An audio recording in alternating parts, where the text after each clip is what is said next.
आज भी आपकी नई कहानी है ना। कहानी का नाम क्या है? कहानी जो उसमें क्या होता है, एक पिता रहते हैं एक पुत्र रहता है, ठीक है। दोनों समंदर के रास्ते से कहीं दूसरी जगह जा रहे थे। तो बाप और बेटा दोनों जा रहा था। अचानक से मौसम खराब हो गया और समंदर में पूरा तूफान वगैरह आ गया। तो नाव पूरा हिलने डुलने लगा। पिताजी को लगा कि लगता है किसी तरह वो नाव को टापू के आसपास ले जाने की कोशिश की है। वहाँ पे दो टापू थे, ठीक है। नदी के एक समुद्र के दो किनारे थे, इधर टापू था इधर टापू था। होते हैं तो पिताजी बोलते हैं कि बेटा लगता है कि हम लोग एक साथ नहीं रह सकते, तो एक टापू पे चले जाओ और मैं दूसरे टापू पे चला जाता हूँ। तो दोनों पिता और बेटे दोनों अलग अलग दूसरे टापू में चले गए। अब टापू में पूरा गिरा। टापू मतलब जमीन होती है, समझिए नदी के किनारे समुद्र के किनारे जमीन होती है, जहाँ पे कभी कभी हरा भरा होता है, कभी सुनसान भी होता है। तो बेटा जिस टापू पे गया था वो पूरा सुनसान था। तो बेचारा बोलता है कि ऐसा टापू है, वो जोर से भूख लगी है, कोई पेड़ पौधा भी नहीं है, कहाँ से पेड़ पौधे होते हैं, फल होते हैं। जैसे उसने आंख बंद की, भगवान को याद किया तो खोल के देखता है कि बहुत सारा पेड़ अपने आप आ गया है, उसमें बड़े बड़े फल लगे हुए है ना। बच्चा बहुत खुश हो जाता है, बच्चा ही थोड़ा बड़ा रहता है तो अब फल वल खा के अपना जीवन जीने लगता है। धीरे धीरे थोड़ा समय मिलता है, फिर सोचता है कि काश मेरा कोई घर होता, झोपड़ी होती। वो आँख बंद करके फिर सोचता है, फिर आपको अंदर दिखता है कि एक झोपड़ी आ गई है।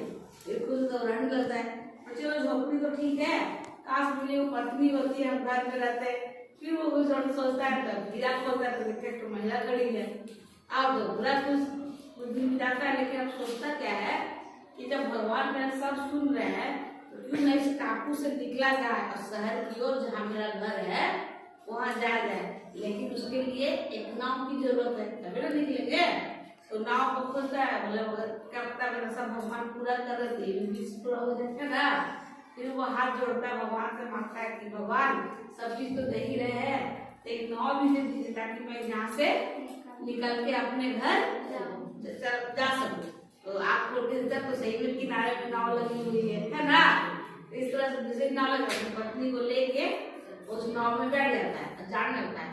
तब आकाशवाणी होती है। आकाशवाणी मतलब ऊपर से आवाज आता है आकाश से, अरे ठहरो, अपने पिताजी को तो लेके जाओ, दूसरे टापू में तुम्हारे पिताजी तो है। तो तब क्या बेटा बोलता है कि उनको वही रहने दीजिए, उनके टापू में देखो कुछ भी नहीं है, ना पेड़ है, ना पौधा है, ना झोपड़ी है, कुछ भी नहीं है। पता नहीं क्या बुरा कर्म किए थे जो आपने उनकी एक भी विश नहीं मानी, जो कुछ भी नहीं है, जो वो बुरा कर्म किए होंगे, उन्हीं की वजह से मैं यहाँ फंसा हुआ है ना।